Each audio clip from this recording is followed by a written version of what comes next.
What's up guys, Alex here. Here I have the Note 20 Ultra 5G versus the Pocophone F2 Pro.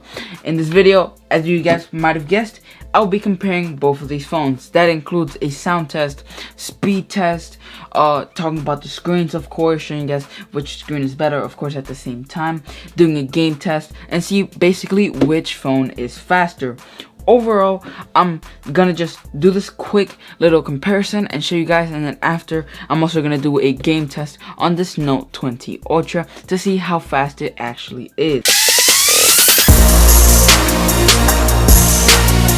So basically the design, as you guys might have guessed and seen, is the Note 20 Ultra. The Note 20 Ultra design has the big camera module, of course, Samsung logo at the bottom, of course, and it has no headphone jack actually. That's a downside. The pen at the bottom with the USB Type-C port also at the bottom. It also has, you know, the really big screen, of course, but a lot of people mislead the fact that the camera module is actually really big. If anything, it was actually bigger than I thought. I thought it was a little bit smaller, like the Pocophone F2 Pro here, but it's actually really big, to the point where it makes a little wobble on the desk, and you need the case for it so it doesn't make that wobble.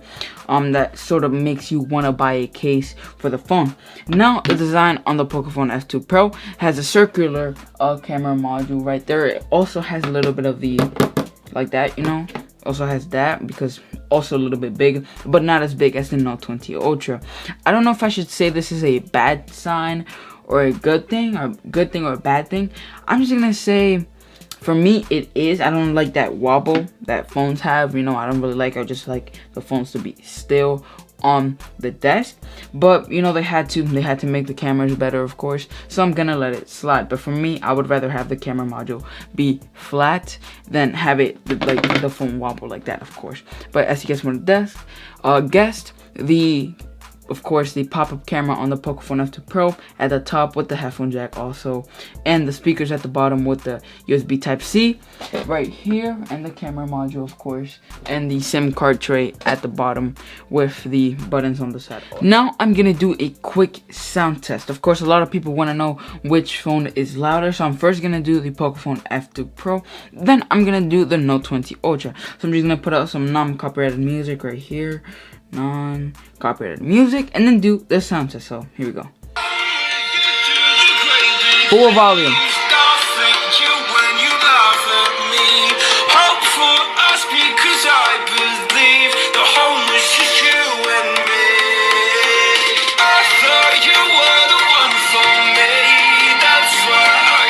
So this is the Note 20 Ultra. Remember, same song, but pretty much the same time. So let's go. Full volume. 3, 2, and 1.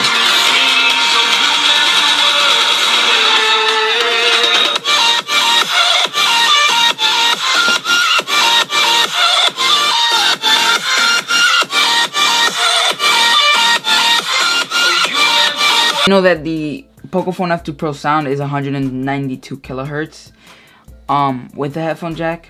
Remember that on the Samsung, but I feel like the Samsung quality is way better.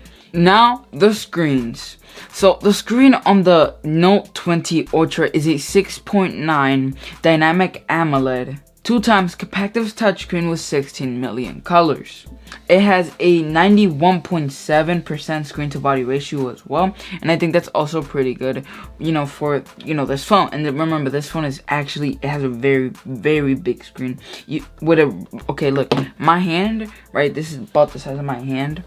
My hand can even fit the phone. You can still see it pop up like that, and when you hold it, you can put your thumb all the way at the corner of the phone, how I have it like that. You see what I mean? Resolution is a 1440 by 3088 pixels, so that's what, 2K, maybe 4K, I believe, for the screen. And it has a 496 PPI density, either 496 or 491, but I'm pretty sure it's 496 PPI density.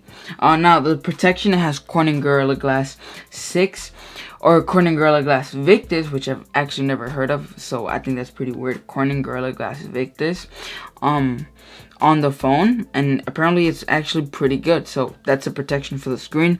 And you know, I mean, you have to try it out. I've seen some videos where the screen holds up to pretty much, like, it's not sapphire level, but you know, it's pretty strong. No, I gotta do this again.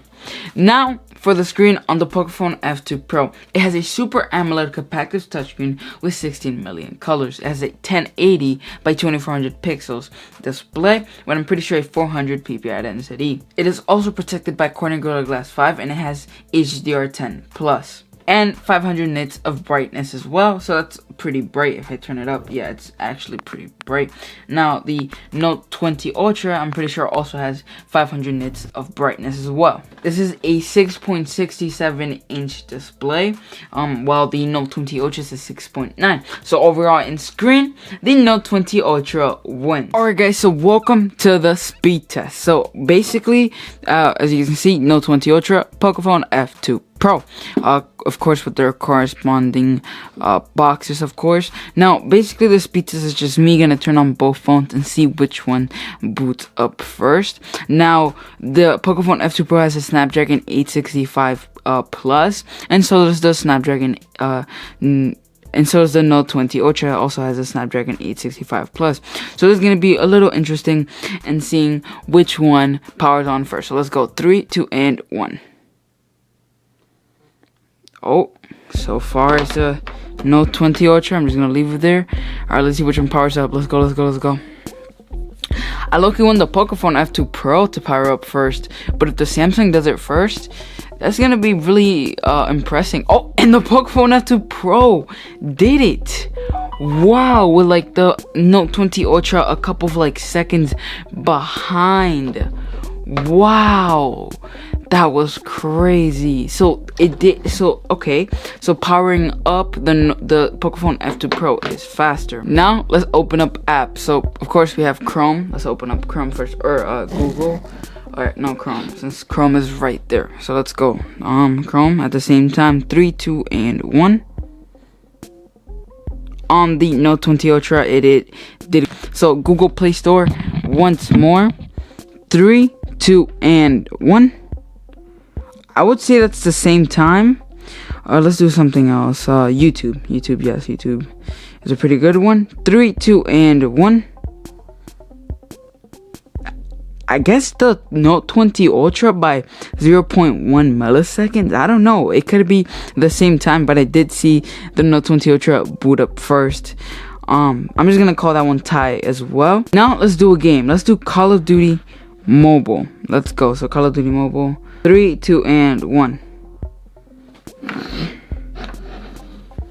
Alright, let's see which one boots up first. I'm gonna put the brightness up on this phone.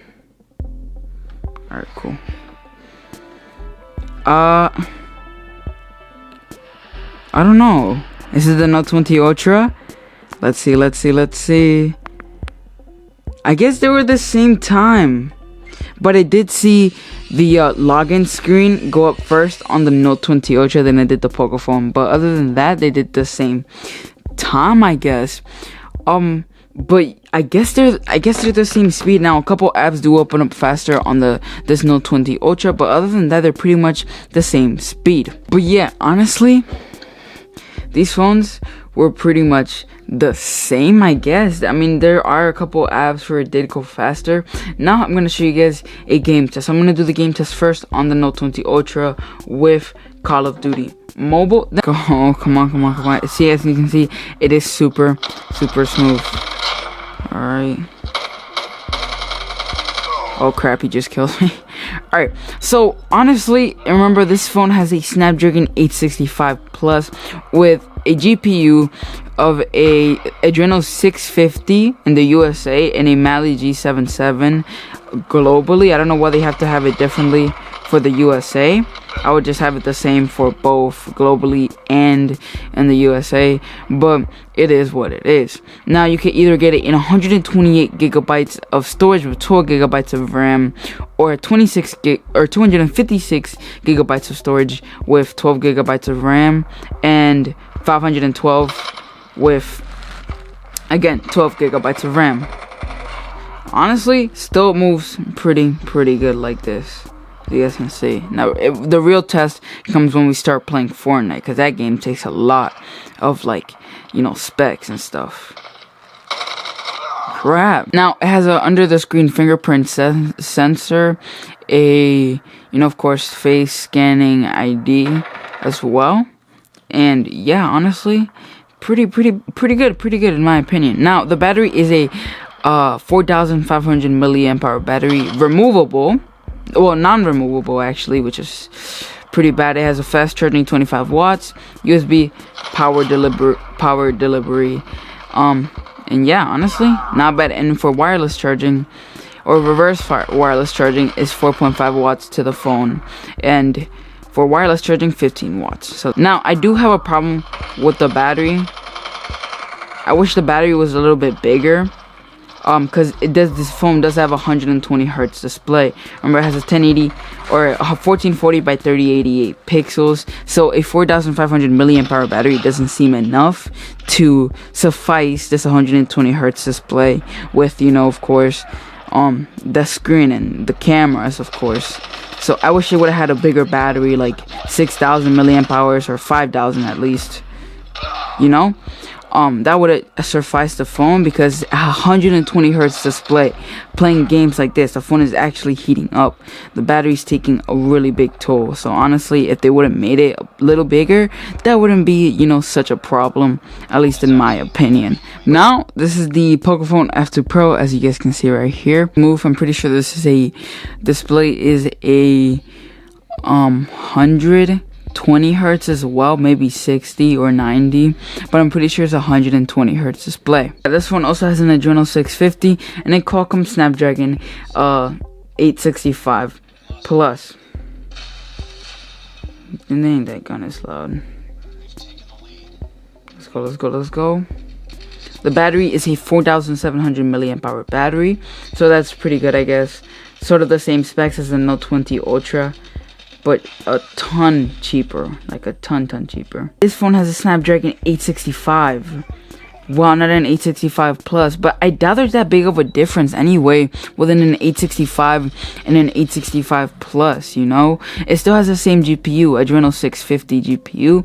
So overall, I'm pretty sure this phone is still as fast as the Note20 Ultra, as you guys saw on the speed test, opening up apps and turning on the phone at the same time. And it has 8 gigabytes of RAM, or 6 in this case, because I have 128 gigabytes of storage. So I got the 6 gigabytes of RAM version. Yeah, honestly, it's crazy how the phone, the Note20 Ultra that I have right now, is I'm pretty sure 256 gigabyte, and it has 12 gigabytes of RAM, and this phone can still manage to keep up with it in a speed test of turning on the phone at the same time. That's crazy to me.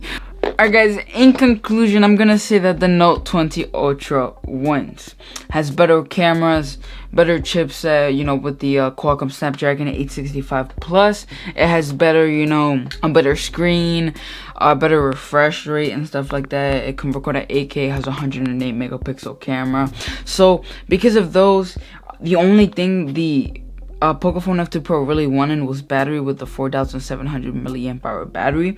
But overall, they're both pretty equally matched in my opinion. They both booted up first, as you guys saw, and stuff like that. But yeah, hope you guys really enjoyed this video. Leave a like, subscribe, leave a comment down below what favorite part of the video was for you. And yeah, I'll see you guys later. Peace out.